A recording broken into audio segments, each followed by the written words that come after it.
Yeah.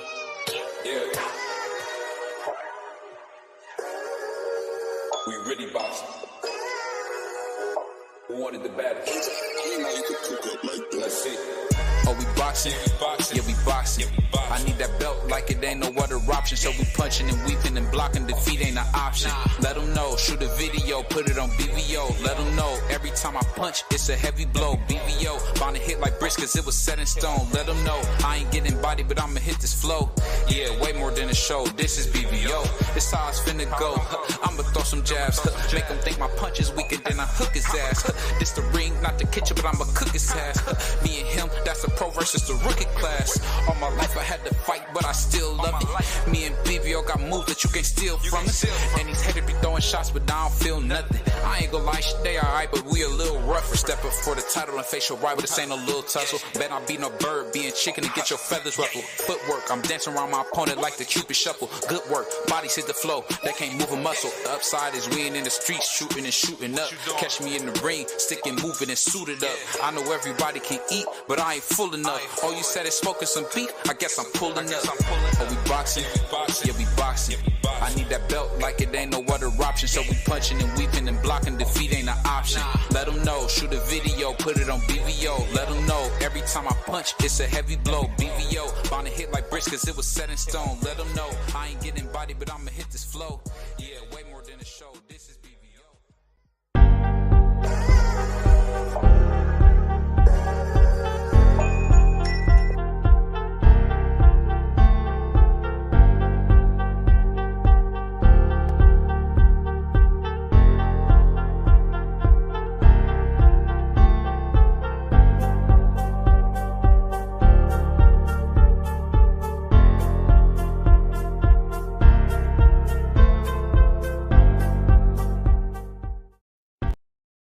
Yo, what's up? It's your boy BBO. It's your boy D Free. And it's the Roll with the Punches podcast. How you feeling, man? Man, I'm good, man. I'm good. Hey, man, what you think about that fight, man? Was I right or was I right? Right as in what? What are you saying? I said Jamel was scared to death. When I told you that, he was scared to death. That's what I'm talking about. I think he just gave that man just too much respect. I think he gave him too much respect. He fought him like he admired him instead of fighting him like somebody he wanted to beat up. I'll read this comment. Sister, my brother C Wood early on. What he say? Hold on one second. What's up, man? Our special guest. What's The good, Puerto bro? Rican fireman over there, man. What's up with you, brother? Brown Juice. I'm cool. How you Did you doing? see that fight, man? I saw some highlights. I didn't watch the whole fight. Hey, I was just telling Free, man. Charlo got hit and went into survival mode. Hey, I told Free, man, he was scared to death, man. I hope y'all seen that. He was scared to death, man. He was I don't scared know to if death. he was scared to death as much as he just wasn't willing to go through the fire. I think every fighter has to make a choice in a tough fight. And I just had this conversation with a young fighter.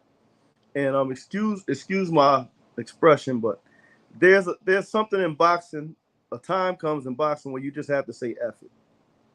You get hit with something you don't like, and you just have to say F it. Look, I'm going to hit him. He's going to hit me. But I'm going to trust myself and go through whatever I had to go through to get this win. And Charlo made a business decision. I think he went into that fight knowing that he was in a win-win situation, and he was going to make more money than he ever made in his life. And that win, lose, or draw, he was going back to his titles at 154. So I think, he kind of said, I don't have to try here. All I have to do is come in here and take as little punishment as possible, leave here in one piece, go back down to 154 where I'm the man. Now, I look at that as twofold. Is it shameful in a way? Yes. But like I've said before, I know fighters that have been permanently damaged or even killed in the ring. And maybe if they'd have made a business decision when they were feeling things that they weren't comfortable with, they may still be here with us. So at some point, there's a bravado part of it. And you want a guy to give his 110% because of the money he's making. But we don't know what he was feeling. how his body was reacting to what he was taking, and whether he felt like he would be putting himself in permanent peril by trying to engage or win the fight. So, I mean, it's two ways to look at it. Like I said, most people gonna say, "Oh, he was cowardly," but again, if some of the fighters that lost their life in the ring weren't quite as brave, they may still be here with us. So there's an old saying, "You live to fight another day." Evidently, he knows himself better than we know him, and he may have reached a point where he said, "Listen, this is more than I can handle, and I'm going to keep myself safe and go home to my family." Is it something to celebrate in boxing? No, but he has to have a life after boxing is over. Yeah. You know what? You You know, know you what's know funny? You know what's what's funny? that? I was talking to Keith Thurman today. I met him down at a convention today, and I was talking to him, and he said the exact same thing that you said. He was like, I think Charlo got hit with a shot, and he didn't want to go through the fire. He was in the mode of just surviving and making it 12 rounds, and he just didn't want to get knocked out. And Obviously, yeah. I at first I didn't see it like that, but then I went back and watched the fight, and he did get hit with a couple of shots because it was time. And before he got hit with the shot, I saw Charlo using his jab and trying to throw counters. But after he got hit with a shot, he didn't really use his jab too much more. He pretty much was just staying out of the way. And whenever he knew that Canelo wasn't throwing anything, that's when you seen Charlo throw one big shot, and then he'll either grab or he'll try to move out the way. So I mean, and Keith also said he think it was more so Canelo went up there. I mean, Charlo went up there, and if he beat Canelo, he would have been the man. But even if he didn't beat him, he got a big payday, and he's still the champion at 54. That's why I said it was a win-win. Yeah. Crown, you my brother, man. I love you, but that was an awful take, bro. I was awful take, and I'm gonna tell you why that was an awful take. Because as the fans, I don't want to hear that, bro. He went in there and stole some money. You can't talk all this boss stuff. That's what I was telling my brother Free. I said any other fight, he talking like a stone cold nigga. But the moment he get in there with a real fighter, the living legend Canelo Alvarez, he's quiet, he's calm. At the end of the day, if they was in jail, man, it seemed like Charlo would have been cooking Canelo breakfast, man. I don't know what he was Here's doing. the thing. They weren't in jail. They were in a professional boxing match. And regardless of how much people want to laugh at him, shame him, or whatever else, he went 12 rounds with one of the baddest men in the world. And we can't take that away from him. He did go 12 rounds with one of the baddest men in the world. We can't forget that he did move up 2 weight classes. Yes, that was of his free will, but there are weight classes in boxing for a reason. And I think Roberto do it? Did Roberto do it? Did Roberto do it, man? Hold on. Let me finish. You're cutting me off. No, Roberto didn't do it that way. Roberto moved from 135 to 140 to 147. He systematically did it over time. He didn't, in his prime, just arbitrarily decide, I'm going to move up 2 weight classes and fight the baddest man in that weight class. No, Floyd didn't do it. Roberto didn't do it. The only person that did it was Adrian Broner, and we see how that worked out for him. That's something that normally has to happen over time. Well, I'm going to tell you this. Technically, AB didn't do it. If you think about it, AB beat a very small Paulie Malignaggi, who really wasn't 147 true 147 I'm talking about when he went up to fight Maidana. He moved up too much. But listen, let me finish. Maidana was a title defense. That's what you're missing. Maidana was a title defense. So what I'm saying is, he really cherry-picked Paulie Malignaggi, and by doing that, he was able to get that fight and get that recognition. But what I'm saying is this, and I get you coming from a trainer's perspective. I'm coming from a fan's perspective. Like I told my brother Free, who was saying, no, put their life on the line. He said, no. I don't know about that. I told you, man, he was scared to death, man. I wouldn't say he was scared to death. Because if he was scared, I would put it like this. When you scared to death, it ain't no money that's gonna put you in a situation. You won't even get in the ring. Right. You scared to death. You not taking no money. You scared to death. You not taking no money. You like, if you scared to death, you thinking about, okay, yeah, they're going to pay me this money, but am I going to live to see this money? So you're not getting in the ring. I don't think he was scared to death. I just think he got hit with a shot and he was like, you know what? I'm not getting knocked out. I'm not going to be a meme out here and get knocked out. Well, then that means what? Then that means he was a If he coward. was scared That to means he death, was a coward. if he was scared to death when he took that knee, he would have stayed down. He didn't have to stand there and take that shit for 12 rounds. And here's the thing. This why I will say this, and you're not gonna like when I say this, but I'm gonna keep it 100. Mm-hmm. I don't really like when people who've never been in a ring question a fighter's heart, call him a coward, call him scared, anything like that. Mm-hmm. Because you can't speak from experience. You don't know what it is to climb through those ropes. You don't know what he was feeling. You don't know what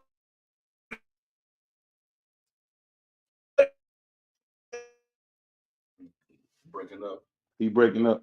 But I'll say this, Free. I'm gonna read a couple of these comments before I say something. Salute to my brother Marky Dan, the boxing historian in the house, man.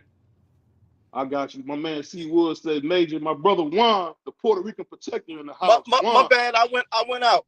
I'm back. My bad. I had to turn my Wi-Fi off because I'm leaving. But I had to pop off. I just want to finish my thought real quick. Go ahead.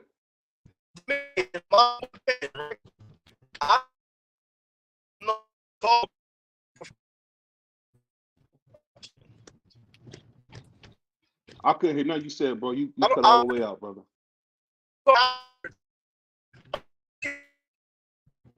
Let me push you off and put you back on. Pause, because you sound like a robot. 1 second. But this is the thing I'm saying. I'm gonna bring my brother back in 1 second. This is the thing I'm saying, man. Go ahead. Can you hear us now? Yeah, you sound real choppy on. No, we can't hear you at all. You sound real choppy. Hey, but this what I'll say after I read a couple of these comments, man. He said, hopefully my man C. Wood said, hopefully Benavidez, Morrell, or someone get back with Bibble for Canelo. Doubt it, but let's see what he decides. Salute to my brother Crush the Legend in the house, man. He actually called the fight with us, man. My TWT brother, the second greatest man alive behind me. My man said bingo. Salute to my brother Just Do saying D Free.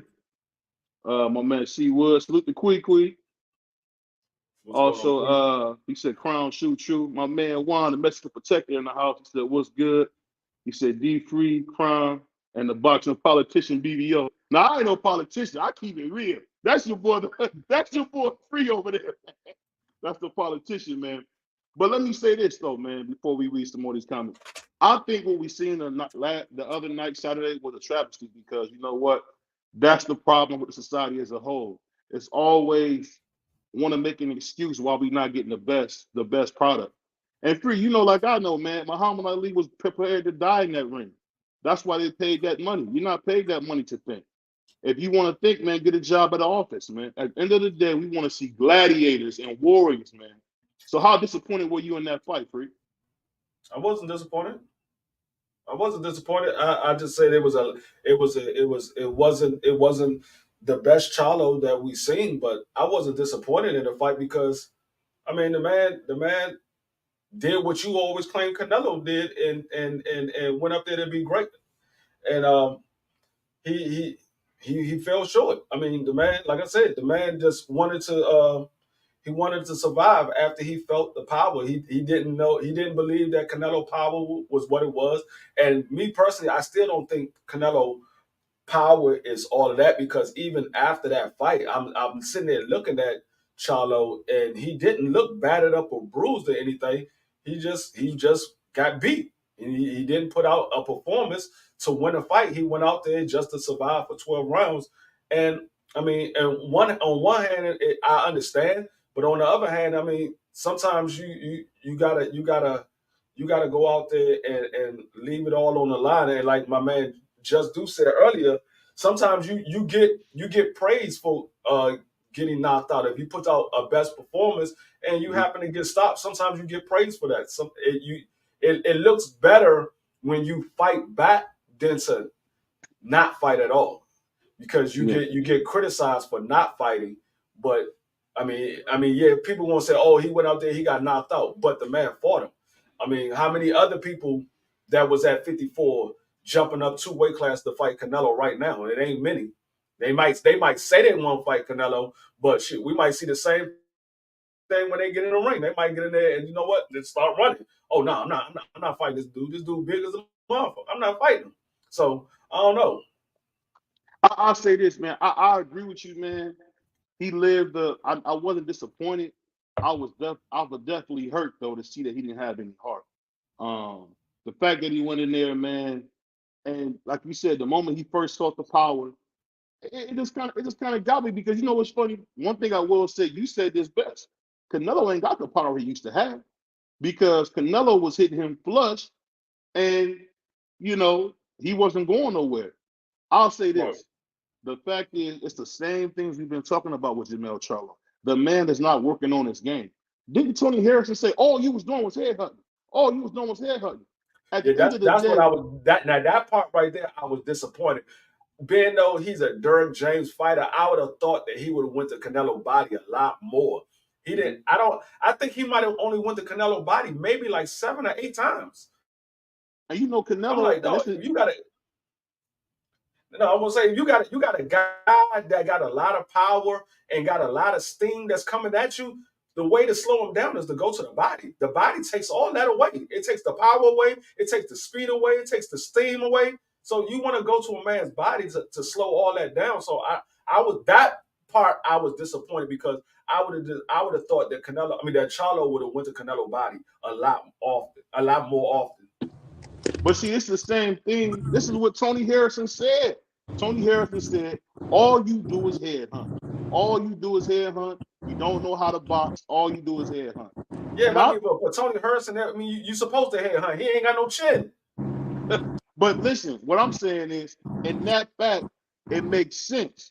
Like one thing, it was funny. I like how my man Crown tried to throw that at me, because he used to be a fighter at the highest level. He said, "Oh, you ain't been in the ring." I don't got to be in the ring to know what I'm looking at. You got to know what he's experiencing, though. And you don't really know what you're looking at. You know what you see. But there's far more to boxing than what the eyes can see. It's layers to it. And see, what you don't usually hear is other fighters say stuff like he's a coward or he's a bum. To call a man a bum, or like you just said, Tony Harrison said he can't box. This man is an undisputed world champion. That's ludicrous to say he can't box. He's been boxing his ass off for a very long time.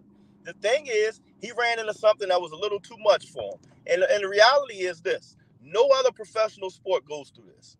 Michael Jordan sent a lot of people home. Nobody said they were bums. They just got beat by Mike.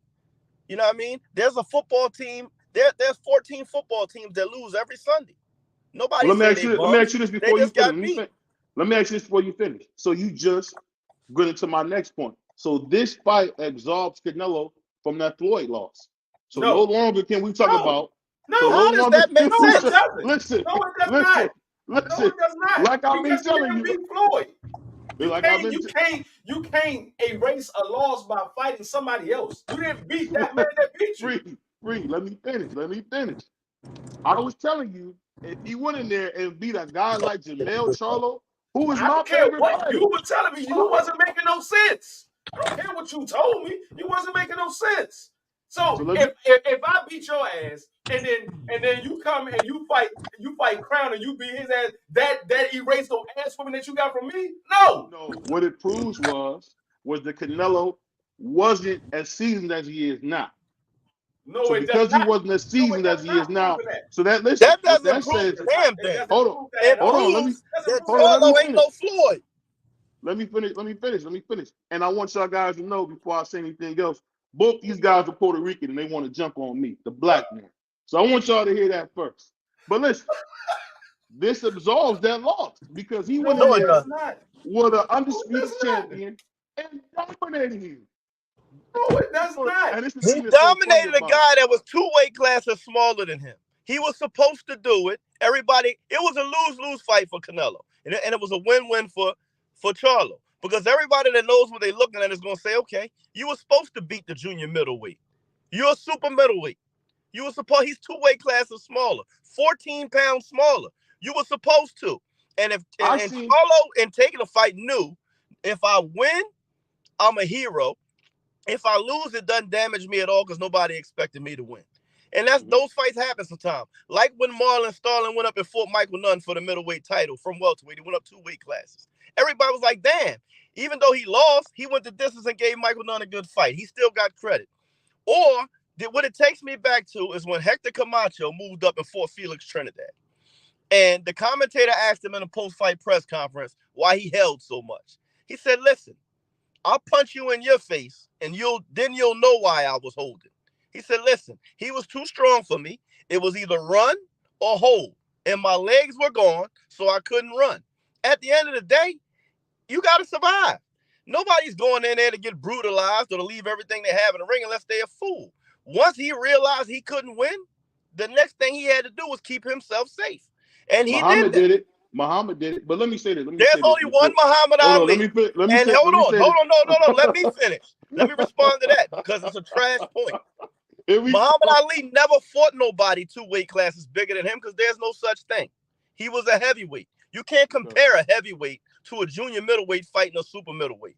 The thing is, he realized he could not beat that man. And once he realized he couldn't beat that man, he did what he could to keep himself safe, which was a feat in itself. Because I'm going to tell you this, and I'm not being personal. I'm just saying, because you took these shots at him, I don't give a damn what kind of style you employ. You wouldn't have lasted 12 rounds. Of course not. But let me so say don't this. Call him a coward. Hold on. Let me say this. Roy Jones went up there 8 pounds and beat James Toney. So I don't want to hear none of this. But let me read you some of these comments. 8 pounds or 14 pounds hold on. is totally different. Let me read a couple of these comments. My man, Marky Dan says salute. He said unified champion, but lost his belt and leverage as undisputed. But the money is a win, is a major win. That's true. My man, boxing scholar said Charlo. I ain't gonna read that. He said, my man was. He said, what's good, Major? Hold on 1 second. He said, after that fight, he doesn't have 1 ounce of shame. He didn't have 1 ounce of shame. And you know what, boxing scholar? Why you should said he? it right. He didn't have any ounce of shame because you know what?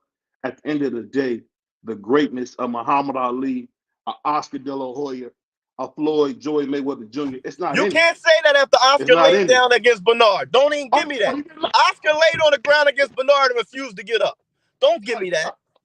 No, he shouldn't have an ounce of shame because he went in there and fought a guy that was 2 weight classes above him. Why would he be ashamed of that? He lasted 12 rounds with him.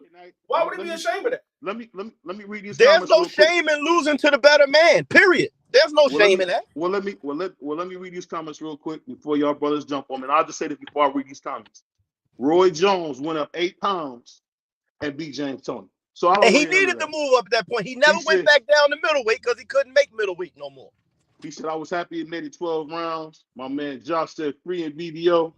My man C. Wood said, business of boxing won, and fans continue to take an L. Absolute facts.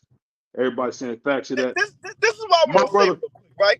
My stablemate, Levander Johnson, look it up. September 17th, 2005, defended his IBF title against Jesus Chavez, right?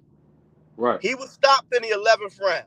Mm-hmm. He went back into the dressing room, slipped into a coma, and died 5 days later. I wish he would have decided to stop trying to win that fight and protected himself. The fans keep talking about them taking an L. It's entertainment. Nobody should lose their life for your damn entertainment. It's stupidity. These fans feel like these guys are dispensable. Their lives don't mean nothing. And, you know, when they're done or used up, you just go to the next fighter. I'm not buying that. None of these fans talking this, most of them have never been punched in the mouth. They've never been through those ropes. That man lost to one of the best pound-for-pound fighters in the world. The guy was bigger than him, stronger than him, and he realized early he was too much for him. It happens. It happens. I got to say this, Crown. That was crazy. Okay, you tell me this. Since you say that was the worst performance you've seen in your life, that's right. What you say, BBO. Which performance was worse? The performance from Charlo or the performance from Cool Boy? I would say Cool Boy. Exactly. So it ain't the worst I that would you've say, seen. It's okay, not the worst that you've seen. okay, the Or second how worst. about all the fighters that been Hold on, let me knocked read out these in the comments. first round? Well, let me read these comments real quick. My man McClain. Shout out to my brother, my man Clarence McClain. He's from the Bronx, y'all, but we still got love for this brother, man. Salute to my man Juan said, I'm hoping BBO let me play some fights. He said, professionals are expected to act accordingly. Take a risk for the win and the bag, not just the bag. Facts, man. He said, check. Being in Salute to there the for chat. 12 rounds with Charlo's a risk in itself.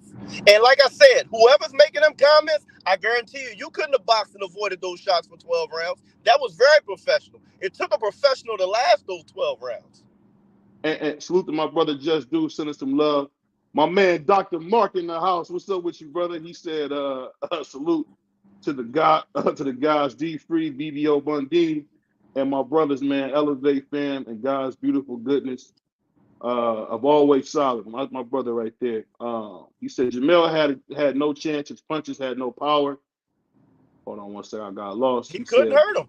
He said, bruh, Durant came from lightweight and beat Barkley at 36 years old. That's an He didn't absolute come fact. from lightweight and beat Barkley. He hadn't been at lightweight in probably 15 years when he fought Iran Barkley. I was at that fight.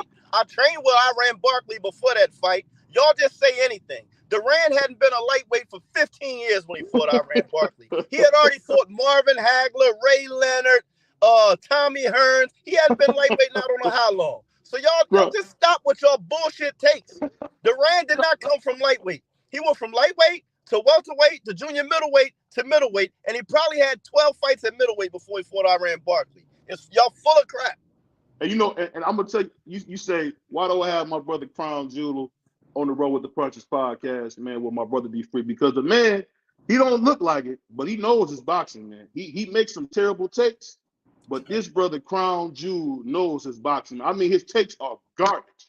I wouldn't use any of his takes. Hey, and I'm glad y'all just brought that up. I was actually with Iran Barkley and Roberto Duran over the weekend. If you check my page, you see the picture of me and Roberto Duran. I was with both of them brothers over the weekend. But Roberto Duran did not come from lightweight to fight Iran Barkley. He was a lightweight 15, 20 years before he fought Iran Barkley. And my man, Boxing Scholar says something very true. He said boxers are paid for their risk. Stop. That's the absolute fact. That sounds good, right? That sounds good. So that means when Damar Hamlin almost lost his life in a football game last year and they stopped the game and the whole world was praying, nobody should have been worried because the NFL players are paid a lot better than boxers and he's paid for his risk. It's bullshit. It's bullshit. Your health and well-being comes first. Not some dummy who's watching the fight and wants to see somebody get knocked out. Hey, my man said the guy. Your $80 you spend on a pay-per-view is not worth a man's life. Period. He said the guy wood in the building in the sky makes a lot of money because he can fall. He said no, the guy cleaning the building takes every precaution he can not to fall. Oh, and well yes, in the building, my mistake. He's paid well because of the risk, but he minimizes those risks by safeguarding himself every way he can, which is exactly what Jamel Charlo did the other night. You're making my point. He does everything he can to keep himself safe. But even though there's still an inherent danger, even though he does everything he can to keep himself safe, that's why he's paid. So he was paid because he's getting in there with a killer. But it's still his job to do everything he can to keep himself safe, and that's what he did. So what Crown is basically saying, which is very true, is that, hey, Jamel Charlo went in there not listening to his coach. He got beat up really bad, and it could have been worse. And you know what's so funny? We got to thank Canelo for taking it easy on him, man. Because Canelo really could have went and stopped that kid and hurt him bad. The coach don't know what he was feeling either. And that's the thing. Nobody knows what you're feeling. Again, like I said, I stand on what I said. You gotta understand. My friend died in the ring. You gotta understand. A coach tells you what to do, but the fighter knows what the reaction is after he do what he told him to do. So he tell him to jab, go to the body. Okay, he does that and he get countered. He not gonna jab, go to the body again. He got caught with a counter. So yeah, the coach tell him what to do, but there's still a reaction behind what he's doing. So the fighter can go so much, can do so much of what the coach tell him, because the fighter got to find his own way. The coach is telling what he believes that's going to work, but he don't know if it's going to work for real. That's what he believes is going to work. Yes, Well, he elected to take the risk. He went 12 rounds. He fulfilled his contractual obligation. Yes, he did. Was it as entertaining as you would have liked or I would like? No. Absolutely not. Contractually, he fulfilled his obligation. I wonder how y'all feel about football teams that go into prevent defense or just run the ball and run the clock when they get up. That's strategy. Hold on one second. This is what I really want to know. Everybody's sitting here, they crying for Bud Crawford and Canelo.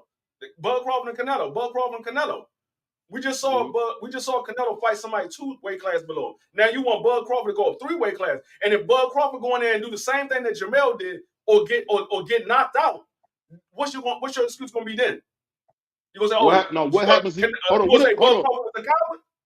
No, what happens if Bud goes up there and stops him? If he goes to stop him, then he stops. But what if he doesn't? What if he doesn't? What if he get knocked out? Or what if he does the same thing Jamel does? You gonna call? I got a question for you, BVO. Let me finish. So what happens if he stops? It ain't gonna happen. Let me tell you this. Because what I seen from Canelo had his stamina, but the man's power was gone. His power was gone. So Canelo has an iron chin. Let me finish. We know he got an iron chin. So he went in there. I don't want to mess with my point. So we know he went in there with Canelo, right? That's the thing that y'all missing. So he got in there with Canelo, right? If you think about how Canelo looked very vulnerable, he was throwing a lot of arm punches, hip punches, the same old stuff he do. If he got in there with a David Morrell would have killed that Canelo that we seen this weekend. David Morrell would have beat the life out of Canelo this weekend. David Morrell is twice Terrence Crawford's size. This is what I'm saying. Not a good point. I think David Morrell and Terrence Crawford couldn't beat Canelo from what I've seen, because the head movement's gone. The spectacular fight that we once seen is gone. Right now, all he's doing is throwing big shots, and everybody's not going to stand there to get hit with them big shots. I understand what you're saying. But what if Canelo knocks him out? But let me finish my point. And you got to remember that Terrence Crawford has an A+ IQ, almost a trainer in the ring. So a guy like him or a guy like David Morrell wouldn't have gave us an awful fight like that. Let me read some of these comments. We keep missing this comment. He said, a risk he elected to take, not one he was forced into. He took the bag versus fighting Tim Tszyu. That's a fact. He said he tried. Tell him, Jew. My man Josh said, talk your crap. He said, I think it was 22 years, Crown Jewel. My man, that's even better. You make my point even better. My man, hold on one second. My man, A1 in the building, what's going on? Hold on, these comments jumped on me. He said, nobody wants to see a body, but it's a job hazard. It's what he signed up for. And someone said, he did what he signed up for. He went 12 rounds. But here's the thing I want to say, real quick. Hold on, let me finish his comments. I'm gonna let you go Don't let you go. I promise. He said, Bud don't want them problems. We gonna see, Crutch. He said, I ain't crying for Bud and Canelo, but if he gets his head whooped in the ring, he better fight to win, and it's bad. And that's what Jamel didn't do. He said Mosley jumped 2 weight classes. That's a fact. He said Canelo definitely has a great chin. He said, BBO, please don't take your belt off on me. I won't do that to you, Crown. I promise. I won't take my belt off. I mean, Crush, I won't take my belt off. He said, pause. He said, difference. Tell him, Crush. He said, Bud is too small, BBO. No, he's not. Canelo is only 5'7". He said, we're not just about height. We're not just about height. He said, no, LOL, Morrell, yes, but Terrence too small. He said, MF, that's what Canelo has done his entire career. He throws all his power shots and decided to jab a bit this fight versus Mel. Yo, my man Anthony in the building, my man Josh Sanders said, I could see Bud getting discouraged in the ring with Canelo, because if Bud hit Canelo with his best shots, he eats Bud is in trouble. Real talk. Tony, you starting on one of the people. My bad. Go ahead, Crown. Go ahead, Crown. All right, first of all, the person that brought up Shane Mosley jumping 2 weight classes, they should know a little history. Shane Mosley fought at 139 pounds as an amateur. He went down to 135 when he turned pro. So he was a big lightweight. He probably should have been fighting at 140 as a pro. He was an Olympic alternate at 139. He fought at 139 for a few years before turning pro. So he wasn't really a true lightweight. He was killing himself to make lightweight from his pro debut. That's first of all. Second of all, I wonder if any of these people making these comments follow basketball or football. Because if they do, right, what happens when your basketball or football team goes down to the other team and it's an insurmountable lead, right? Your stars get taken out the game, right? Which means you're no longer trying to win. And when you don't take them out and they stay in and get hurt, we'll all tell them they're stupid for continuing to keep their stars in the game and continue to try to win a game that's unwinnable. It's an event. It's a match. Once it's unwinnable, you put yourself in position to be able to compete in the next one, not get yourself hurt to where you can't compete in the next one. Like I said, they do it in every sport. When your football team goes down 5 touchdowns and it's in the second half, what's the first thing they do? They take that starting quarterback out. That means I'm waving the white flag. I'm no longer trying to win. It happens in every sport. The reality is this. Everybody should go into the ring wanting to win. But once it becomes apparent that you cannot win, there has to be life after that night. And then you go into survival mode, which is what Jermell Charlo did. It's not nothing to salute him for. It's not nothing to rave about, but it's a natural human reaction. The reality is all professional sports are a business. And if the Lakers are down 50 and LeBron's in the game in the fourth quarter, every LeBron fan will say the Lakers coach is a goddamn fool. Because he got LeBron in there and they have no LeBron's 100 years old, bro. I don't give a damn how old you are. You don't continue to try to win an event that you know you can't win and risk health and injury. Every sport does it. You just look at it different because you look at boxing as a fight. The problem with the fans is they only live for the night. They don't live for the future. Because if Charlo would have sat there and try to win this fight when he knew he couldn't, and he would have got caught and God forbid something happened like Crown Friend did, and he went into a coma and passed away, everybody be sitting up here feeling sorry the next day. Then they be saying the corner should have stopped it. He should have took a knee. Everybody all kinds of stuff. But here's the thing. 2 weight classes, and he knew he couldn't beat Canelo. He shouldn't even been in that fight. That's what they would have been saying. Crown, I'm gonna tell you how you sound, man. You sound like Bud Crawford when you say F the fans. Okay, I get it. It's F the fans because you're a boxer. I've actually heard it's not F the fans, but the fans have to be realistic. Let me finish. I heard Breadman tell Taylor Flint one time in a fight, F this crowd. During that Anthony Durrell fight, F this crowd. I don't care about this crowd. F this crowd. I think it's a really crazy, slippery slope for guys to be saying F the fans, bro. And that's what you're telling me. Basically saying. Hold on. I got an answer for that. It's not real quick, Freaks. Let me respond to that because he directed that to me real quick. It's not F the fans and the fans don't matter. But a doctor, a heart surgeon, or architect is not going to let a fan or somebody who doesn't participate in what he do give him strategy. So what he's saying, F the fans and F what the fans want you to do or what they think you should do because they have no expertise in this area. Why am I listening to a heart surgeon ain't listening to you on how he should operate on your mother's heart? To stop. Y'all keep talking. Huh? You keep talking, man. And you shut the fuck up. No, hey, man, you muted me throwing my point because you know I was killing you. No, my bad. I said all the time. I say about Devin Haney. Fuck what the fans want. You not a knockout artist. Don't go in there trying to prove a point to the fans and get yourself knocked out. At the end of the day, the ultimate goal is to win and survive. That's the ultimate goal. And here's the thing. Again, it's not fuck the fan as a person, but it's fuck what they're telling you to do. You can't tell. No good, lousy son of a bitch. Hey.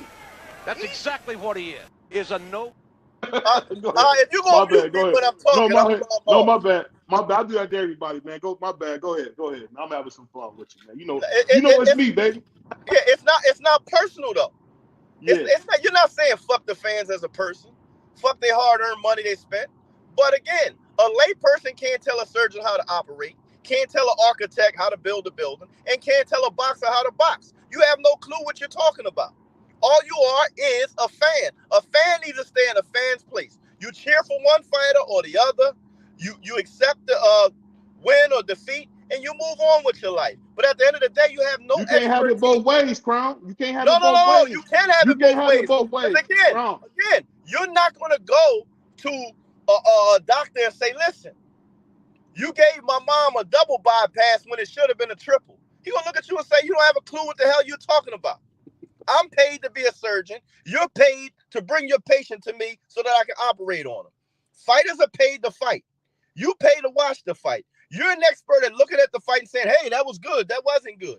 You're not an expert on strategy. You have no clue no business telling a fighter what he should or shouldn't be doing because you don't know. I'll say this. The thing that you're missing with this whole boxing is this. Hold on.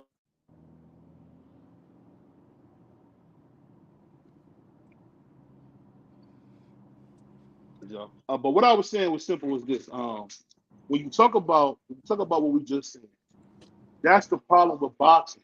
You always you moving the goalpost. You throwing a lot of red herrings. You throwing a lot of crazy points like, what about football? What about baseball? None of those matter to this. The fact is, we pay $85, man, to see these brothers fight, and the brother ran like Carl Lewis the whole fight, and he talks cash money to black guys all the time, but he get in there with Canelo, he want to be the freaking the preacher's kid. It's So I don't nothing want to hear about none race. of that. Stop making it about race. Don't It do ain't that. about race. It's not No, about you race. said I'm you telling said you. no, I'm telling you you what did. he You just does. made it about race. You talk about what he did to black guys, then he get in. No, it's not about race. He fought a superior fighter who was bigger and stronger than him, and he realized he couldn't handle it. Now you're saying he ran around the ring, right? Like you said, I'm a former boxer, and hold on, I'm a former boxer and a current trainer, right? This is what the layperson don't know. If I give my fighter an instruction to box somebody, what am I telling him to do? Never seen him do that. Move around the ring. We never seen him do that. Oh, if I tell him to box, I'm telling him to move. I'm telling him to hit and not be hit. By definition, that's what it means to box. So when people say he didn't box because he was moving or he was running, really don't understand that the origins of the sport was to move, to circle laterally, to hit and to not be hit. It's not a tough man competition. People should really understand what boxing is before they start talking. Some guys are brawlers, and that's why you have different styles. Just like any other martial art, there are different disciplines, different styles of fighting. And it may not be your cup of tea, but this man did not honor his contract by employing the tactics that he did. His contract, he stole from us, Crown. I will get in that ring and I will fight this man to the best of my ability. That's what he did. Y'all would have rather, it's like the people when Floyd fought Pacquiao, right? And he beat him. And then I had women, children, everybody come to me and say, well, he should have stood there and fought Pacquiao. Why should I stay there and let this man punch on me? Why? So you can feel good about it for your little punk ass $80? You out of your mind. This what I'll say to that. This what I'll say to that, man. One, I gotta snatch your chain. You talking too crazy. But before I finish, man, let me read a couple of these topics, man. These topics coming. Salute to everybody. Like, comment, subscribe. Don't moonlight, man. Smash the like button for your boy BVO, your boy D3, man. And you see, we got my man, the master boxing, actually came up in some of the best gyms on the East Coast. I'm telling you, Crown Jewel knows what he's talking. At this point, he's making an awful point because at the end of the day, man, we want to see these brothers go in there and blood, sweat, and tears for those fights because that's what Ali did. Go watch a tough man competition. Boxing is boxing is two men meeting and sit on the ring so one of them fall. That's boxing. That's not this boxing. Stuff y'all talking about. That's this not stuff boxing. y'all talking about. That's y'all talking about that corny running. You can't redefine a sport that's thousands of years old. That's not boxing. My man said, BBO never boxed. All he ever did was play football. He never boxed. All he ever did was play football. He don't know nothing about boxing. And you know what that is? That's like a football. Somebody's going to a football game and saying football is just handing the ball to the running back and running up the middle every time. That's one facet of football. Just like banging is one facet of boxing. But boxing is multifaceted. You bring up Muhammad Ali. You love Muhammad Ali. When did Muhammad Ali go stand in the middle of the ring till one person fell? Don't tell me. Well, you know what Muhammad Ali did? Hold on. Let's remember when Muhammad Ali, after like the 10th round, he was pretty flat-footed, trying to get you out of there. After he had already boxed his man, weakened him, and when he felt him get weak and it was safe to stand in front of him, then he stood in front of him. But Muhammad Ali didn't become flat-footed until he got older and he couldn't move anymore. And he damn sure ain't staying flat-footed against George Foreman. Damn sure ain't staying flat-footed against George Foreman. He didn't stay flat-footed against anybody as a young fighter. He said Charlo got some baiting. He said size-wise, not height-wise. I meant too small, not too short. He said, no, only messing he took running. He was running. That's the fact, man. He said, yep, he should have fought at 140. That must be an old comment. He said, what's the host name? Shane Mosley. He was talking about Shane Mosley. Oh, Shane. Okay. He said, who's the host? BBO. He knows his boxing, but not Western boxing. I don't know what he's saying. My man Ant-Man in the building said the only person I can see having a legitimate shot to beat Canelo is David Benavidez or David Morrell. I don't think anybody can beat Canelo right now. I'll be honest. Dimitri Bivol already did, so that's a bad point. I'll say, but he's a 175 pounder. You moving the goalpost. Well, no. I'm saying is, he said he wanted to fight Canelo at 168, and Canelo said no. Bivol said he'd come down and fight him at 68. Pause. He's too big. Canelo he said he'd come to 68. If him being too big, no. He's too You're moving the goalposts now. So if him coming, hold on, real quick. Hold on, you moving the goalposts now. If you're saying he's too big if he come to 68, but Charlo don't have that same excuse when he goes up to 68, that's bullshit. Hey, he's too big. I'm gonna say this. I'm gonna tell you right now, he's not too big because actually it's in Canelo's favor to fight him at 68 because he's shrinking himself. He's draining himself to fight at 68. So it's actually in Canelo's favor. Canelo knows that he's a better fighter than him. That's why he said no. He's more athletic than him. Let me answer this question real quick. David Benavidez does not have a chance on God's green earth to beat Canelo Alvarez because Boo Boo Andre might stop him. I think Canelo beats Benavidez. Hold on one second. I think he's going in there with one of the most underrated boxers that we've seen. This guy, one time, people forget about Boo Boo Andre. Boo Boo Andre was willing to go to heavyweight to fight Anthony Joshua. Demetrius Andre is one of the most talented boxers boxing has seen in the last 15 years. He just hasn't had his opportunity. So let's not forget that. Not his last fight. You've seen him in his last fight. He wasn't the talented boxer you've seen in his last fight. I said one of them. He's not a walk in the park for Canelo by any stretch of the imagination. But I seen David Benavidez's last fight too. And in David Benavidez's last fight, it showed me that he don't want no parts of Canelo. Now, David Morrell, I believe. I don't know because Benavidez feet too slow. Caleb Plant is a boxer. He's not somebody that's just gonna come straight forward. Canelo's not gonna move like Caleb Plant did. It took a minute for David Benavidez to catch up to Caleb Plant, and once he caught up to him, it was pretty much over. But Canelo is actually more athletic than Caleb Plant when he wishes to be.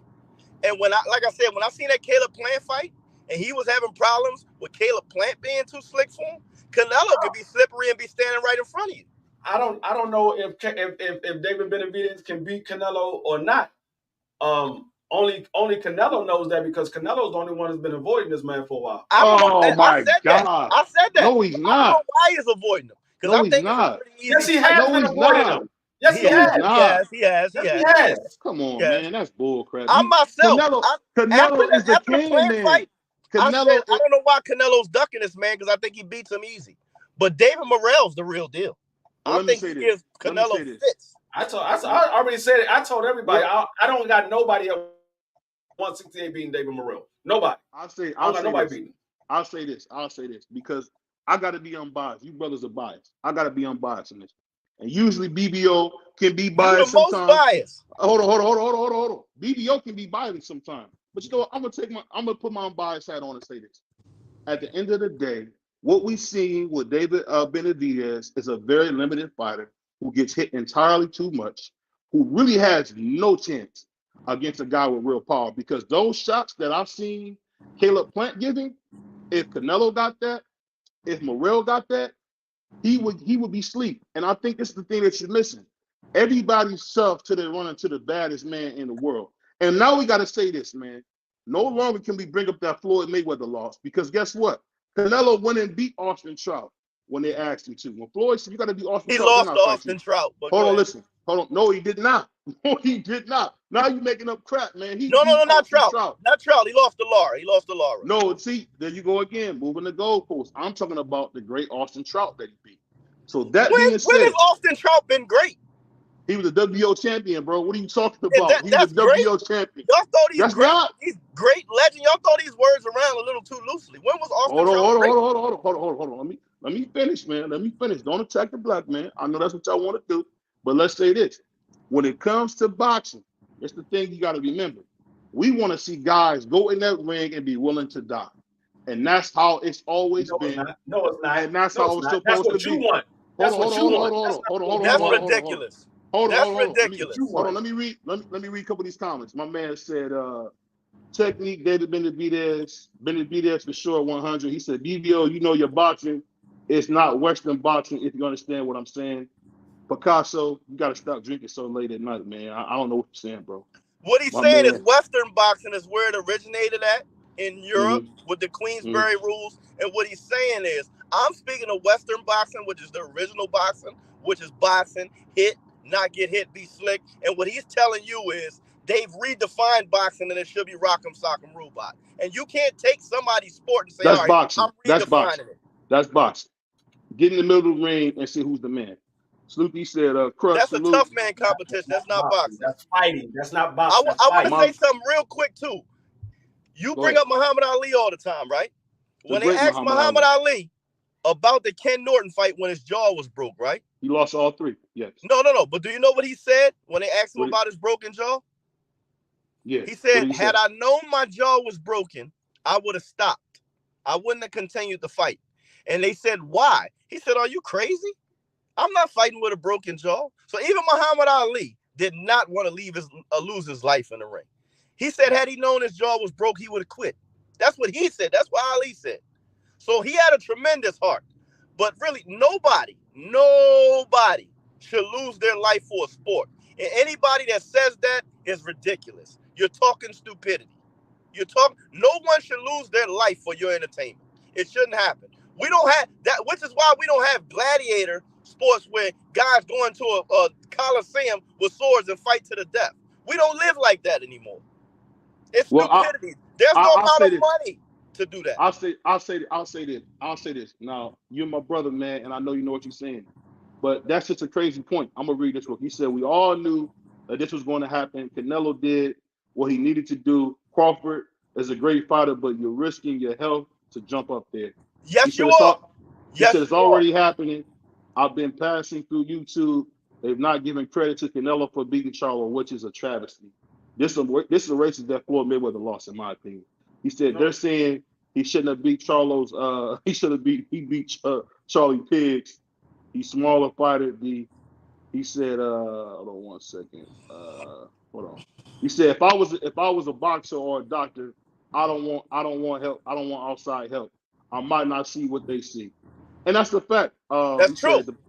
He said the perfect example of this is Devin Haney. Remember when his dad was promising that he was going to knock out Linares, Loma, and when they didn't happen, people turned on Devin, but it's not his father. I would say this. Before we go down this thing. I'm gonna say this. My brother Crown Jewel, man, makes some great points. I mean, no one should lose their life for our entertainment, and I believe that. B Free said it many times. We don't. I'll admit I don't have the kind of experience that Crown has. That's why I always have him on the show. But the thing is that Crown won't tell you is that most boxers will die in the ring at any given moment. No, they most of them say that. No, they won't. Most of them say that. I'm around fighters all the time. I know a bunch of fighters personally. That sounds good to say, and most of them say it, but it's not true. It happens all the time where guys don't literally quit a fight, but quit when they stop trying to win and they get on a bike, or it's fight or flight, bro. And when you can no longer outfight somebody, it's flight. There are very very, very few fighters that are knowingly going in there and putting their life on the line.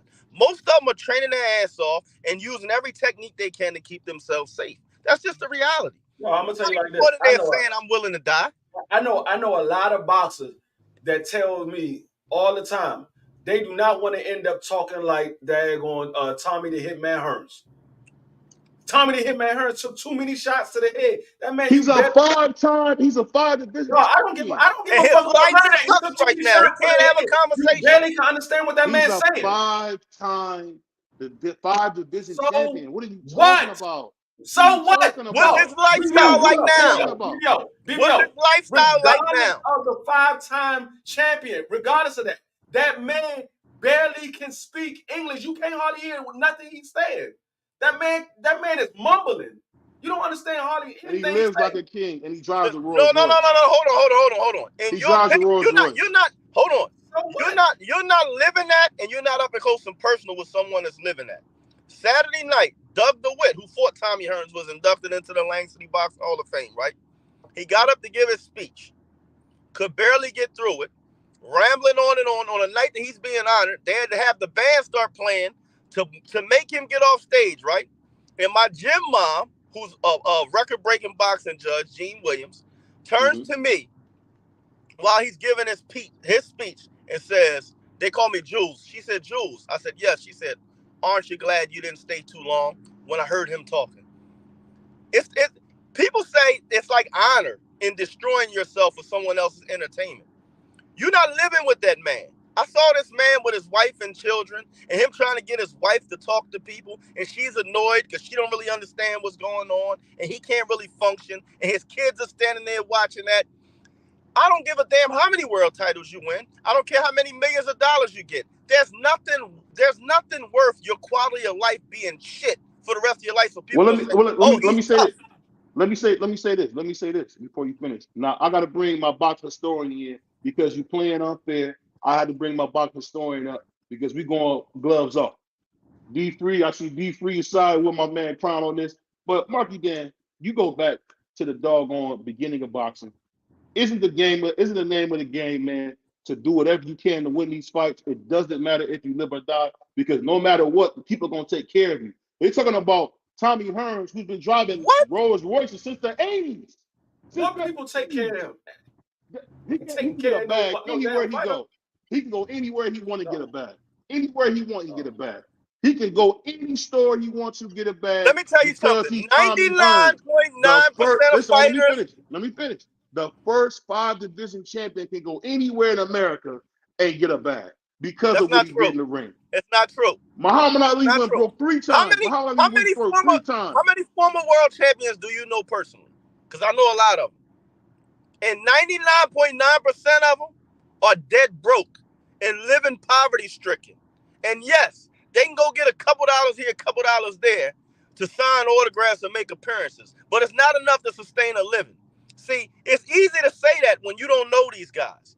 Tommy Hearns ain't broke. Hold on. Virgil Hill was a 5-time world champion, Olympic silver medalist. We have kids by sisters. I know them very well. These dudes ain't living the way you think they are. It ain't. And that Virgil he might have spent all his money on the broads, man. No. But listen. The money you think they're getting is not the money they're getting. All right. Let's say let's break down what $1 million is in boxing. $1 million purse, right? Let's chop it in half and give $450,000 to the IRS right away. Okay? So now you're down to $450,000. Let's take 33 1/3%, 1/3 of what you got left, and give it to your manager. Okay? Let's take 10% and give it to your trainer. Let's take 2% and give it to your cut man, and 2.5% and give it to your assistant trainer. You ain't even paid a sparring partner or a training camp facility yet. So the money you think they're seeing is not really the money they're seeing. They may be going home with 25% of what you're seeing. And guess what? Hold on. And guess what? When they stop fighting, they stop getting paid. I've seen guys in a world title fight, one fight, lose, and be fighting for $1,600 in their next fight in a ballroom card. Boxing is not what you think it is. These guys don't have the money you think they have. So anybody that goes after the bag and protects themselves, I salute you. Because when it's all over, when it's all said and done, and people can't use you to make a buck for themselves anymore, meaning the establishment or the promoters, they throw you to the side and grab the next young guy. There's no pension. There's no medical benefits. Matthew Saad Muhammad I known him for 30 years of my life. He was in my gym from the time I was 7 years old. He died in a hospital alone of Lou Gehrig's disease that he got from boxing. These dudes aren't living like you think. The man You stayed in the want vets. to He say, stayed go in ahead and vets. destroy yourself. He stayed in vets. He stayed in vets, man. He was like the Corvette king. You talking about Saad Muhammad? No, he wasn't. I know yes, Saad Muhammad since the 80s. Listen, and I hate the God rest his soul. Hold on. You trying to say what you think, and I'm gonna tell you what I know. He spent the last 35 years of his life living in Atlantic City area. I've seen him working at a gas station. I've seen him working for the recycling yard. I've seen him pull up. Hold on. Man. No. You can't tell me nothing about Saad Muhammad. I'm asking you. He had money in the 70s and 80s. I watched him at a gas station have to have somebody else pay for his gas. He was at the last probably not the last 10 years of his life, probably up until 10 years before he died. You know what Saad Muhammad was doing? What's that? He was working in the Roofers Union, doing back-breaking work here in Atlantic City. He had nothing. Nothing. The IRS took everything he had. So don't sit up here and tell me this dude stayed in Corvettes. No. It was times he didn't even have a car. I'm talking about when we seen him when he was fighting. He stayed in Okay. And what I say, as soon as he's no longer fighting, he's no longer serviceable to these promoters, he's no longer making these managers money, he gets thrown out to the pasture like a racing horse with a broken leg. Well, I'll say this, man. Salute to the chat. The viewership is growing, man. Smash that like button for your boy BVO. Smash that like button for your boy D Free. And only the Bro with the Punches podcast can bring you content like this, man. You got my man Crown Jewels dropping some jewels, which he always does, even though his takes are horrible. I'm going to read a couple of these comments real quick. My man Crush said he would never have the power because he simply doesn't have a lot of power in his punch. He's talking about Devin Haney. My man Picasso, he said the power in his legs, Haney got a little giraffe legs, respectfully. He said, Crown Jewel, I've been telling fans to stay in their lane all the time. He said, fans want to see what they want to see. That's a fact. He said, I understand, I agree. I will listen to others, but I do have my own opinion. Movies. He said, paying money and expecting a valiant effort is not merely not at all. Vigilante effort. Say it again. So I'm reading the wrong thing. He said paying money and expecting a vigilante effort to win, not merely survive. After he got hit, he knew he couldn't win. He said, but Haney a great boxer and stick, and because the fans will get you slept listening to them, respect them. He said, man, BBO, AJ ran. AJ, I don't ever remember AJ run. He said, I knew he wasn't going to try.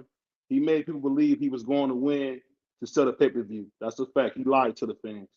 He said he's not great yet. He said, BBO thoughts on my last two comments. I already read those. He said, hit, but don't get hit. That's not the sport of boxing. The sport of boxing is come forward. That is the sport of boxing.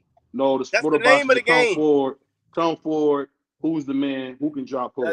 Speaking like a true man that never stepped in the boxing ring. I want to say something real quick because they keep bringing up Devin Haney, right? A lot of people think I hate Devin Haney, right? No. Before you do that, let me read this comment. Before you do that, he said, you know what I mean, Crush. Haney got skills shaking my head. He said Charlo was not going to win. He said this. He said the hell is the problem. He ran, so we still got hit and survived. Yes, he can be proud of whatever he wants to do in his mind. I mean, he just stole our money, man. He said Haney only 24 years old. Get a young champ a break. Case of boy always caping up for Devin Haney, the overrated champion, the email champion. Better get my mistake. My man said Canelo didn't do what. Go ahead. No. I was talking to knockout. Oh, he said Canelo didn't do what he was supposed to do. He said, case of boy, no one gets a break with me. He said boxing is chess, not checkers. Yes, it is. That means hit, not get hit. And matter of fact, before I finish this comment, hey, Marky Dan, you there, bro? You hear me? Let me say something real quick about Haney, because a lot of people think I hate Haney, and I want to clear that up. I was at Devin Haney's second pro fight in the 2300 arena in Philadelphia. You guys hear me? You there? I'm here. Yeah, I can hear you. So I had an opportunity to talk to Devin Haney as he left the ring. And you know what I told Devin Haney? What's that? I said, Devin, you're a beautiful boxer. Embrace who you are. Punchers are born. They're not made. You're not a puncher. Don't try to please the fan. Don't try to please the crowd. Why would you Embrace say who that? you Why are. would you say that? Why would you say that? Because Why he's would going you to say get something hurt like trying that? to be something he's not. But why would Box you these say guys. that? No, because he's going to get hurt being something he's not. That's why I said it. Embrace who you are. You're not a big puncher. You're a beautiful boxer. Box these guys' ears off, have a great career, make your money, and retire rich. Damn trying to prove you're something you're not. This is the thing I'll say, man. This is the thing I'll say. For you to say that, that breaks my heart, man, because you know boxing, and to tell the man, F the fans, don't listen to the fans. We pay his salary, bro. I don't know why you think you Fans can say can't that. tell you how to We fight. pay his salary, bro. Okay, so hold on. You pay every athlete salary. Do you tell football players how to play? We Do you don't care tell about basketball football. We players care how to about play? boxing. We care about boxing. I don't give a Boxing's shit number what you one. care about. Boxing's number one. No, it's Whatever not. sport you watch, you pay their salary, Hold and on. that doesn't mean you get to give them instruction. It doesn't mean you get to give them strategy. It means you get to watch. You're paying to watch, and you get to watch. Hold on one second. Now, Crown, you my brother, and I love you. I want you to know this. We don't care about football, bro. We don't care about boxing. We don't care about baseball. We're not talking about you, Free. We're not talking about you, Free. We know you care about football. We're talking about the diehard combat sports fan. The money you pay. Combat sports fan. The money you pay. Here's what you get to do as a fan. You get to pay your money, or not. You get to watch. What's good? Or What's not. good? Can y'all hear me? Hold on one second. You get to cheer, one second. or you get to boo. You hear me? You get to cheer, or you get to boo. That's what you get to do as a fan. You don't get to be a trainer. You don't get to be an expert. You don't get to give instruction. You don't get the money morning quarterback. You don't get to do anything but either patronize the event or not. That's your choice. And you get to cheer or boo. Anything beyond that, you have no expertise as a fan. If you don't like the way Charlo fought, don't watch him. Hold on one second. Let me say this. You have that ability. Don't watch. I wish I could push you like my man Devin pushed Loma. I mean, I wish I could push that you. That was the hardest punch he landed in the whole. That was the worst he did to Loma all night. Was a push at the weigh-in. Well, let me say this, man. Now, I get what you're saying, but 2 times since we've been talking, you've been saying F the fans. We don't care what the fans think. No. I say like F the fans, and I cleared that up for you. And you keep wanting to go back to try to prove your point that I already cleared it up. I'm not saying F the fans personally. I'm saying F the fans when it comes to them giving you strategy or instruction, because they have no right to do that. And no field in life can somebody that does not do something professionally tell a professional how they should be doing their job. It just doesn't happen. And I'm talking about sports. I'm talking about in anything. No non-participant should be telling a professional how to do their job. You get to patronize or turn your head. That's it. Well, let me ask you this, man. Where can people find my man Crown Jewel at? Huh? I said, where can they find my man Crown Jewel at? You can find me on Crown Jewel Boxing TV, my YouTube channel. You can find me training fighters and working with kids at the Pleasantville Rec Center. And you can find me on the local school board giving back to the kids. But I'm just saying, as I'm a fan too. And as a fan, I like to see knockouts too. But as somebody that's been in there, I know that that's not always going to happen. And I know, like I said, somebody that has not done it should not be telling somebody that has done it how they should be doing it. That just goes for anything in life. Hey, if y'all want to see my brother, this is one of my favorite guests of the Road with the Punches podcast. My man Crown Jewel, man. Follow him, subscribe. We're gonna have my brother back. Hopefully he's not so busy. We have him back next week. But we gonna say peace to my brother Crown. Salute, my brother. All right. Hey, Marky Dan, what's going on, man? I'm cool. What's up, bro? So let me ask you this, man. And I'm gonna let Free go first, man. What did you think about that fight, bro? What you think about that fight? Was underwhelming. you know, Canelo was just bigger. It's the point blank and period of it. Jamel, none of his punches really had any power. I don't really like. I hear you when you say that. Did you say that Mel was a coward or like he didn't want to fight BBO? No, I just said he did. I said No, that's what you said. That's what you said. Yeah, That's that's what you not said. like I mean that's all he could do. That was his best chance. I said it before the fight. That was his best game plan was to stay on the outside and try to box. But I mean, his jab had no fucking power. I mean, nothing was landing really. And it even and I don't know, y'all could. I mean, it's a question for y'all. Do y'all think that he was throwing his punches with any real conviction?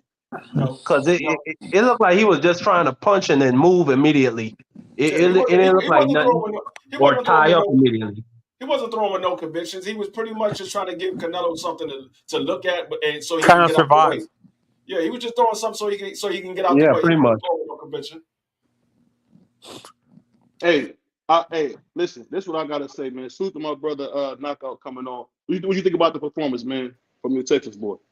Hey man, so I wanted to say a couple of things, bro. On the performance, man, Jamel Charlo fought like a hoe. Straight up, bro. Like I like you ain't gonna get me. You ain't gonna get me to believe it's lines only. You ain't gonna get me to believe that he ain't going there and just lay down, bro. He felt Canelo power in the first minute and a half in the fight, and he put his hands in his goddamn pocket, bro. Straight up. You know what I'm saying? Just like I told people he was. Mhm. Hopefully now we can stop all this stupid shit about Tank going to welterweight to fight Bud or Bud coming up to super middleweight to fight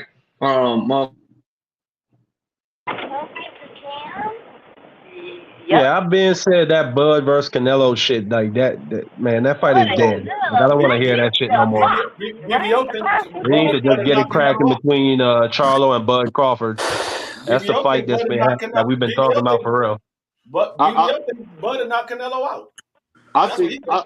I'll say this. I'll say this. I know my He man put Knockout. Bud Crawford in the fucking dirt. Hey Under the BBO, fucking dirt. could I bring up the conversation you were just having with Crown Jewel about Tommy Go Hearns ahead. and stuff like that? Go ahead. My Oh, mom what's up, does. Anthony? I ain't What's spoke to up? you in a minute. You good, bro? Yeah, I'm good. My mom does sports legends dinner for her job to raise money for paralysis, and Tommy Hearns always comes to the events, and so did before he died. So did Muhammad Ali. These guys could barely put two words together when they were when they were doing speeches. Man, Yep. it was so depressing. Like I tried to talk to Tommy, and he was struggling putting two words together.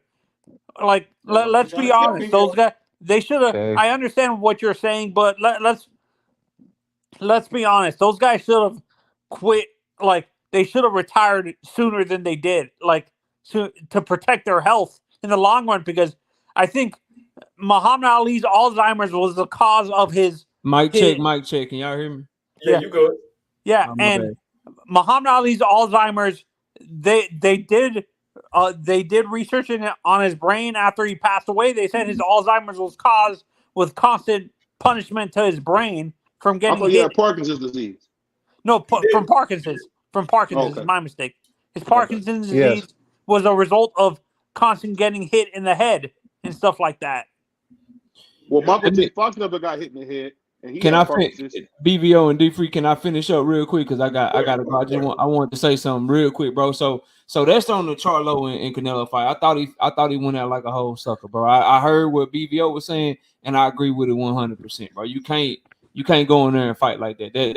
That's that point right there. But to the thing that y'all was talking about right before I hopped on here, and what made me actually ask to hit the link, bro. This idea, number one, that fans, just because you ain't never been in the ring or you ain't trained nobody, this idea that you don't know nothing about boxing, miss me with that, bro. My track record say otherwise. So that would be point number one. Number two, this idea that we just supposed to be quiet and fighters can just be in it for the money and they got to get their bag because it's such a dangerous sport and they don't need to care about what the fans think or putting on great fights and all that, man. Well, then let's stop calling it a sport, bro. Let's stop demanding athletes in general just go give us greatness and go give us great matchups. Nah, bro, if you want these millions of dollars that you demanded, the expectation is that you fight the best and you No, go in there and you put on a great performance, bro. But he was talking about to the fact of the fans trying to give them strategy of what they should do in the ring, because when it gets to the point like when a fighter is getting beat up and there's no chance for him to win, it's up to him to protect his health at that point. When like similar to what we saw with David Morrell when he was fighting that guy and he put into a coma. They should have stopped that fight a long time ago. I But agree with that. they kept putting him out there to fight because he was still able to fight, but he ended up getting put into a coma, and that's what he was talking about. Stop listening to the fans and with this telling you what to do. Do what's best for you, because that's what we talk about with Devin Haney. Don't go out there and try to knock out this guy for the fans. You're not a knockout artist. You're a boxer. Go out there and box. That's what we love Devin Haney for, his boxing ability. I agree. Not a knockout artist. I agree, but what I'm saying about Jamel is that he didn't even try, bro. Like a minute and a half into the fight, he didn't even try, bro. Like it's one thing if you like, okay, dang, like I tried first 4-5 rounds, he beating on me or whatever. But bro, you ain't finna tell me these lines only. You chasing greatness, you gonna knock this dude out. Ain't no friends. It's wartime. It's this and that. And then a minute and a half into the fight, he make you put your hands in your pocket and you take your ball and go home, bro. You like, and he was so the happiest, bro. He the happiest loser I ever seen in my life, bro. That's a fact. Straight up. But no, I feel like I really do feel like he came in trying to. I feel like he did come in trying to win that fight. The first 2 rounds, he was just trying his game plan, trying to stay on the outside. Then in the third, I saw him try to turn up his volume a little bit, but after that, he has to stop. Y'all keep talking, huh? You keep talking, man, and you shut the fuck up, huh? man, Mel was trying. Stop. Y'all keep talking, huh? You keep talking, man, and you shut the fuck up. Is a no good, lousy son of a bitch. Hey. That's exactly what he is. Is a no. That's a good one, bro. I love that drop. But y'all boy be easy, man. I'm gonna let y'all keep cooking. I gotta run. Y'all take it easy, bro. Hey, salute, man. Salute, my brother. Yeah, no, and BVO, I see what you're saying, that these kids shouldn't just lay down, but I see what Crown Jewel's saying. From the experience of training fighters and being a fighter himself, you have to understand that some of these guys want to protect their health in the long run. And look, like I said, with Tommy and Muhammad Ali are the perfect examples of they should have retired earlier than they are, because they can barely put 2 words together when they're doing these events and struggling to even speak or stand. It's not just them. James Toney, Terry Norris. There's a lot of them guys that you barely can understand what they're saying now. So they was great for our amusement, but now that they're not fighting no more, what good are they? Yeah, no, hold on 1 second. Let me say before y'all finish. And y'all making great points. I want to say that. I salute to my man, the boxing historian, Marky Dan. And you know what? I appreciate what you're saying, Anthony, but you're talking about cats, man, who have done nothing but make millions of dollars. And Muhammad Ali never had a hard day once he became champion, ever again. He never had a hard day. That's a lot. Even when people talk about it being gone for 3 years, guess who was helping pay his bills? I actually been reading about this. Do you know that Don King would let Muhammad Ali come over his house? He would open up the drawer with hundreds of dollars in there and let Muhammad Ali take money out of there. So I don't want to hear this about guys who have been handsomely paid for what they do. This is what you do, man. It's like they're just like that. Hold on, I'm talking about when they retire. Don King. I'm talking about when they retired. Don King knew he was going to get that money back when Muhammad Ali started fighting again. I'm talking about when they retire and they done with the sport. Nobody's looking out for those guys anymore. Those guys go out and sign a $75 million. Didn't Ali sign a $75 million name and likeness deal before he died? Did you see that? He signed a $75 million deal in 2009 for his name and likeness. $75 million in 2009. Yeah. So the way how I see it is, you get paid money from your fights. What you do with it after you're done is on you. Like, that's not on your promoter. That's not on nobody else. Unless you're talking about they're taking cuts out of your. Unless you're talking about they're taking cuts out of your purse. Yeah, No, I'm not no. talking. And I'm not talking. BVL, you I'm not bring up talking Don about none of that. King. You bring up Don King. Don King had a history of robbing his own fighters. He No, stole money from his own fighters. I'm not talking about Well, none of that. I'm not talking about none of that. I'm No, talking about. I'm BVO talking brought about. Don King up, is No, what I I'm know hey, that. saying. don't. I know that. You're not going to get on here. Go ahead. Go ahead, Free. What I'm saying is I'm talking about when these fighters are over and done with the sport of boxing. Whatever money that they have saved up, it's all of the money that they're gonna get from the sport of boxing. That's all the money they're gonna get from the sport of boxing. Now they go out there and might do some shows and sign some autographs, get some money here and there. But I'm talking about you putting on these fights for our amusement. But at the end, there's no pitching plan at the end of this. Like football, there's a pitching plan. Basketball, there's a pitching plan. Baseball, there's a pitching plan. All these other sports got pitching plans. Boxing don't have a pitching plan. So That's true.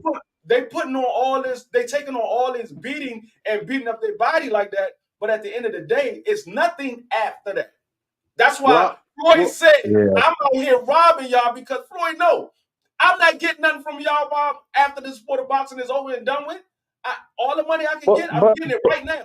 But let me say this for But you. again, D Free, I'm gonna put that responsibility on the fighter because you see guys like Richard Torres, they're educating themselves, they're preparing themselves for a life after boxing. Guys like Fundora and what's his name? Shit, the fighter from New York. You know why that is? You know why that is?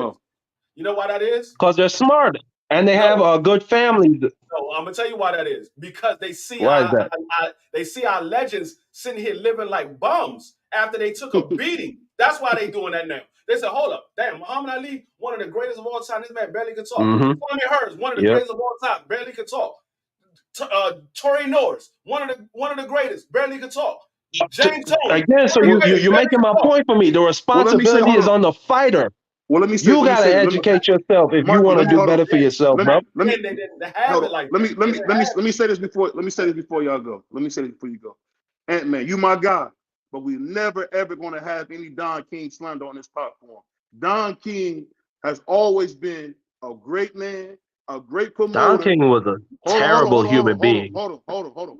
Don King was married 51 years, bro. We're not gonna sit here and talk about Don King as if he's not a great man. Don King can do nothing that nobody else didn't do in boxing, but because of Don King's suntan, they want to bring up what Don King did. We're not going to sit here and we're not going to sit here and slander Don King. Don King is the greatest boxing promoter ever. The greatest boxing promoter ever. There hasn't been a better boxing promoter than Don King, bro. I'm not judging you know what I'm talking about what Anthony said. No, I'm just saying I'm not judging his boxing promotion or none of that. But the man was a crook, just like all of the other promoters are crooks. I'll take that, but don't try to single out. You know what I'll give him credit for, BVO? He made more black millionaires during the 80s and 70s than anybody else. I can give him credit for that. The reason why I said that is because out of Mike Tyson's own mouth, he actually said that he didn't get all his purses from Don King. Don King took a huge portion of his purses. You want to know what happened to you want to know what happened to Mike Tyson, Anthony? Mike Tyson, in between fights, he would ask Don King for $200,000 for his baby mama, $200,000, and that's how it would be. And then later on, Don King called back for his money. It is what it is, bro. It is what it is, man. And you know what I'll say? Shit. Yes, it's a young man that he took advantage of, but shit, he took the money. But think about this. All these promoters are crooks. All of them are crooks. They all do it. That's not true. That's not. That's fucked up, though. That's a 21-year-old young man. That's not true. Let me finish. We got great promoters like Barry Hearns. You got people like Barry Hearns. You got people like Don King. Slave contract. Fuck out of here, my nigga. Listen. I appreciate the racial epithets, but when we talk about Don King, he's the greatest promoter that boxing has ever seen. And this is a guy who was brought into the sport by Muhammad Ali. Same thing with Bob Arum. You know what? Hold on. I have to agree with you. Let me finish. People do not realize how many fights Muhammad Ali actually did. Muhammad Ali pretty much was a promoter himself. So I don't want to hear this crap. And Muhammad Ali did some dirty stuff. You realize he got $8 million to fight Larry Holmes. He got $8 million and Larry Holmes got $1 million. And this is in 1981. He was supposed to. But listen, he was supposed to. Listen, we don't talk about the dirty stuff Muhammad Ali did. That wasn't dirty. No, that wasn't dirty. I'm talking about business-wise. That wasn't dirty. That was business-wise. He told George Foreman, hey, George Foreman, if you want to fight me again, go beat Ken Norton and knock him out. And if you can do that, because I can't do it. So? But listen, that's what I'm saying. You can't blame Don King for that. What about Muhammad Ali putting people in these breaks? Yeah. Listen. I agree with you. I agree with you. Don King is the greatest promoter.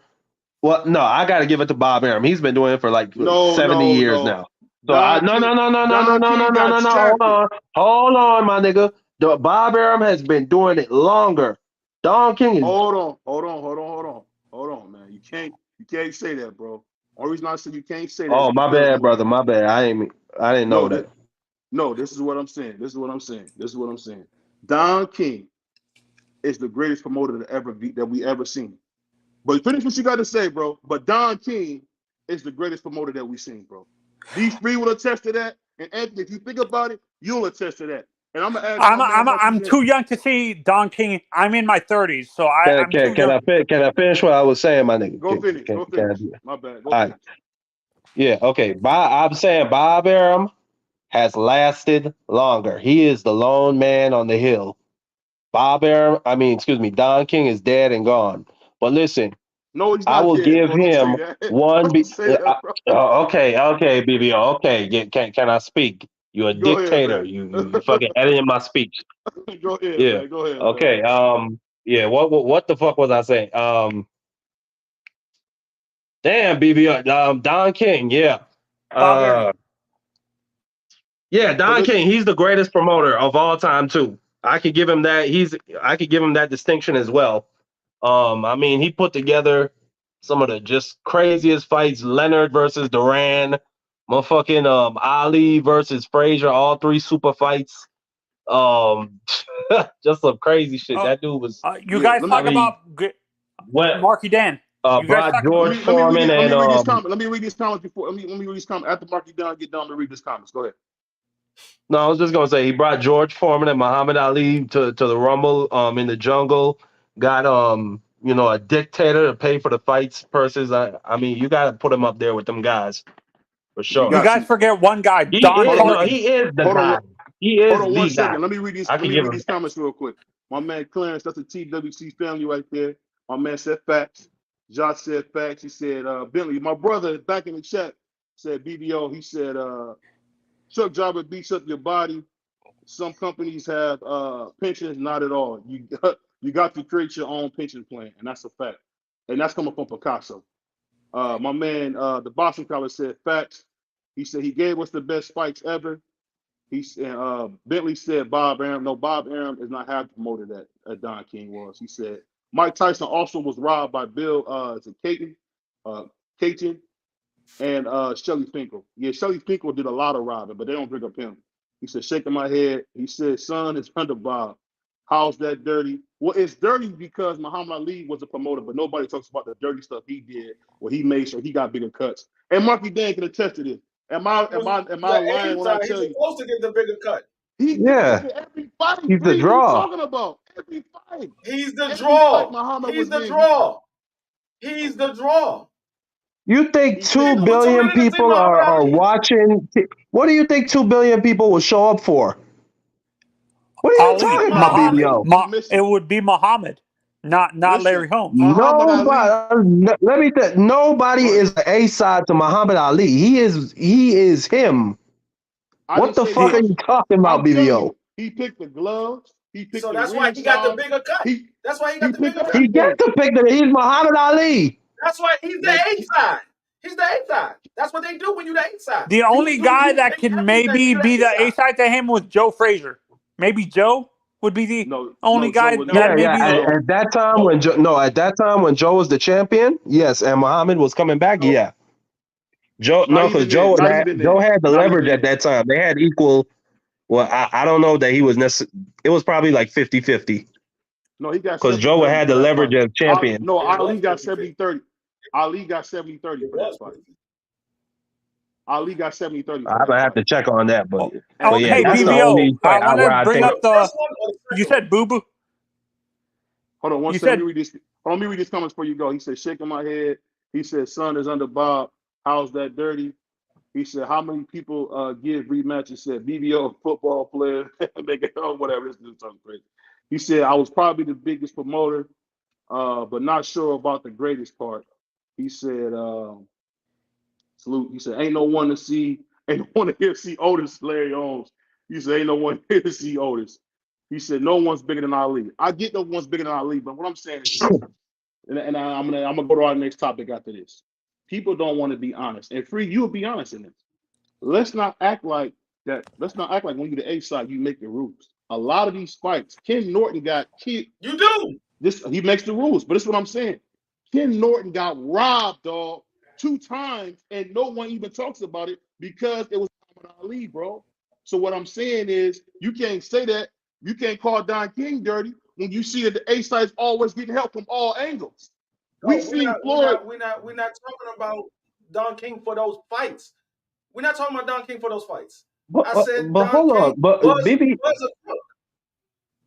He was. BBO, you understand Muhammad Ali is stepping in the ring and accepting great risk for this money. You No, understand that look, Don King is I sitting on his fat Super Jay ass Gibson. at a ringside in an air conditioned I would take, seat.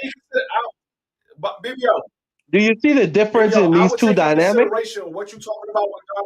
Go ahead. I would take consideration what you're saying about Don King if it was only one fighter saying this. But there have been multiple fighters saying Don King was a crook. Not just one. There's been multiple fighters saying this. This guy that Damn near the whole roster. Damn near the whole roster. They said Don King was a crook. Hey, but we running out of time, man. The thing I'm gonna ask the panel one last question, and then we're gonna come back. We're gonna be here Wednesday, right? We got a football show tomorrow, right? Free. Yeah. So Yeah. and we're gonna say go Browns. Salute to the Commanders and them Eagles, man. They stole one. But I'm before a they stole Dolphins one, fan, so I'm not. Man, they never had a chance, bro. hold on. Let They stole one. me I end know with this Marky final Dan was sitting question. there sweating. Marky Dan was Let, sweating. let me end with He this was final thing. sweating. I'll say this. At the end of the day, when people are throwing crazy stuff about these fighters, who's great, who's not, Jamel Charlo went in there and he had an awful performance, almost a coward's performance. I don't want to see nothing like that again. I could be wrong. I get what my man Crown is saying. He makes great points. But dude, we don't pay you to run. And I'm gonna let my man Marky go, then I'm gonna let Free finish the show off for us. Go ahead, Marky. Yeah, bro. Really disappointed by that fight. But hopefully he could come back at 154. We get the Jermell Charlo, Bud Crawford fight, and everybody will be happy and shut the fuck up.